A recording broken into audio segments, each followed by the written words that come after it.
Сәлеметсіздер ме, құрметті оқушылар, сіздермен Шанжырхан ағай. Бүгін біз сіздермен осындай логарифмнің негізінде айнымалы тұратын бір теңсіздікке байланысты екі есеп шығаратын боламыз. Ал кеттік бастайық. Енді оқушылар, бізде жалпы мынандай нәрсе бар.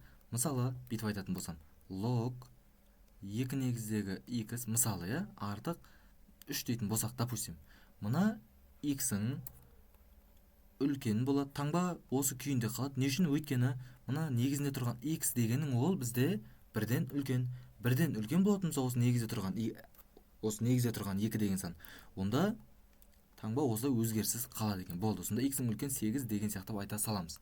Ал егер мына жерде мысалы 2 емес 0,9 болып тұрып қалатын болса, бірден кішкентай болатын болса, яғни 0 мен 1-дің арасында жатып қалатын болса, онда таңба мына жер кіші болып кету керек еді деген әңгіме оқушылар. Түсінікті? Так, жақсы, бұлар түсінікті деген ойдамын. Енді мына есеп шығарып көрейік.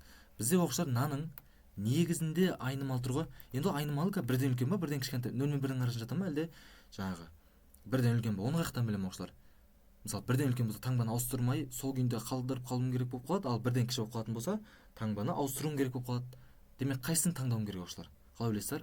Мен екеуін де аламын. Яғни екі жағдаймен шығарамын ғой. Бізде бірінші жағдай, мынау екінші жағдай деп қойып қояйын. Бірінші жағдай қалай? Мына негізінде тұрған x-ің үлкен 1 болады екен. Ондай болатын болса, бірден үлкен болатын болса, таңба өзгеріссіз қалады. Мына 21 минус 4x-ің таңба үлкен ба? Үлкен күйінде қалады. Үлкен x-ің бір дәрежесі ол бізде x екен. Болды, осыны шығарып көрейік оқушылар. Осыны шығарып көрейік. Сонда төбесі x-ің үлкен 1. Ал асты 21 так, мына x мына жаққа жіберейін. Минус 5x-ің үлкен минус 21-ден. Сонда бұны шығаратын болса, x-ің кіші 4,2 екен. Болды. Мұнда x кіші 4,2, ал жаңа x-ің үлкен 1 болды. Бұл екеуін жаңағындай қиылыстыратын болсам, мынау бірден үлкен, ашық нүкте, оң жағы бірден үлкен деген. Ал келесі мынау 4,2 деген ол 4,2-ның сол жағы. Демек, пока что біздің жауап осы болады екен. Пока что әзірге осы болады екен. Келесі енді екінші жағдай. Мына негізінде тұрған x-ің енді 0 мен 1-дің арасында жатады деген жағдай ғой оқушылар. 0 мен 1-дің арасында жатады. 0-ден кіші болуы мүмкін емес оның, оқушылар. Жалпы логарифм ережесі бойынша мынау негізінде тұрған сан 0-ден кіші бола алмайды. 0-ден үлкен болу керек және 1-ге тең болмау керек. Жақсы, енді онда болса таңба ауысады. Мына 21 минус 4x-ің таңба бізде үлкен деп тұрады, жоқ, енді кіші болып кетеді. Кіші x-ің бір дәрежесі ол x-тен екен болды. Сонда бұны шығаратын болсақ, x-ің 0 мен 1-дің арасында жатады. Мынау минус 5x-ің кіші минус 21-ден. Сонда бұны шығаратын болсақ, үсті өз күйінде қалады. 0 мен 1-дің арасы. Ал мынау x-ің артық 4,2-ден болады екен. Так, осы екеуін сызатын болсақ, 0 мен 1-дің арасы деген 0. Мынау 1. Арасы деген осы. Ал келесі екінші теңсіздігін қалай болады оқушылар? 4,2-ден үлкен деген ол мынау ғой. 4,2 мына жер болатын болса, үлкен деген оң жағы. Екеуінде ортақ бір қиылысып тұрған жер бар ма? Жоқ. Демек, бұның жауабы жоқ екен. Егер бұдан жауап шығып қалатын болса, мына бірінші жауап, мына осында екінші жауап болады да, екеуін біріктіретін едім, өйткені екеуі де жауап болады. Ал мына жерде жауап шықпағандығына байланысты, менің жауабым тек қана мынау болады екен. Сонда жауабым x-ің тиесілі жай жақша 1-ден бастап 4,2-ге дейін екен. Жауабы сонда Б варианты болады екен оқушылар. Болды. Мына есеп түсінікті деген ойдамын. Кеттік келесі есепке.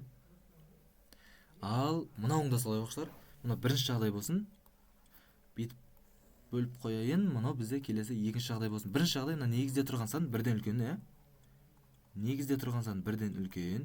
Ондай болатын болса қалай болады оқушылар? Онда мына x плюс 6-ың таңбасы үлкен күйінде қалады. Өйткені негізінде тұрған сан 1-ден үлкен болса, таңба сол күйінде қалады. Үлкен ол үлкен күйінде қалды. 2x минус 8-ің бір дәрежесі ол 2x минус 8-ден екен. Ал келесі екіншісін жазып қойсам, бірден 0 мен 1-дің арасында жататын болса, жағы негізде тұрған 2x минус 8 0 мен 1-дің арасында жататын болса, онда таңба не болады оқушылар? Таңба ауысады да x плюс 6-ың кіші болып кетеді. 2x минус 8-ің бір дәрежесі ол 2x минус 8 екен. Так, сонда мына шығаратын болсақ, 2x-ің үлкен 9-дан x-ің үлкен 4,5-нан екен, болды. Үсті шықты. Енді астын шығаратын болсақ, асты. Сонда минус x-ің үлкен минус 14-ден не жаққа өтетін болсам, сонда x-ің кіші 14-ден бола ма оқушылар? X-ің кіші 14-ден болады екен. Так, енді осыны қиылыстыратын болсақ қалай болады? Мынау 4,5-нан үлкен үсті. Ал асты 14-ден кіші. Так, 14-тен кіші деген 14-тің сол жағы. Екеуін қиыстыратын болсам, жауабы мынау болады екен. Келесін ашарып көрейік. Мына -8-ді екі жаққа да +8 өткіземін. Сонда мынау 8, ол 2х, анау 9. Сонда 2-ні бөлжеретін болсам, 4 пен 4,5-ның арасында жатып қалады ғой x-ше. Оқшылар, міне бірінші жауабым пока что болса. Келесін енді ашарып көрейін. Сонда 2х неға минус өтетін болсам, -х-ің кіші -14-тен, х-ің үлкен 14-тен екен. Енді екеуін ұстатын болса, қалай болады оқшылар? 4 пен 4,5-ның арасы деп отқаным 4, 4,5-ның арасы деп отқаным қалай оқшылар? Мынау. Ал келесі 14-тен үлкен дегені 14-тің оң жағы. Екеуі қиылыспайды ғой мүлдем. Демек бұның жауабы жоқ екен. Сонда менің есебімнің жауабы x тиесілі 4,5-нан 14-ке дейін болады екен оқушылар. Есеп ұнады деген ойдамын оқушылар. Осындай бір керемет ұбт кеп қалуы мүмкін келетін бір есептер шығардық. Келесі кездескенше амандықта, саулықта жүздескенше жақсы сау болыңыздар оқушылар.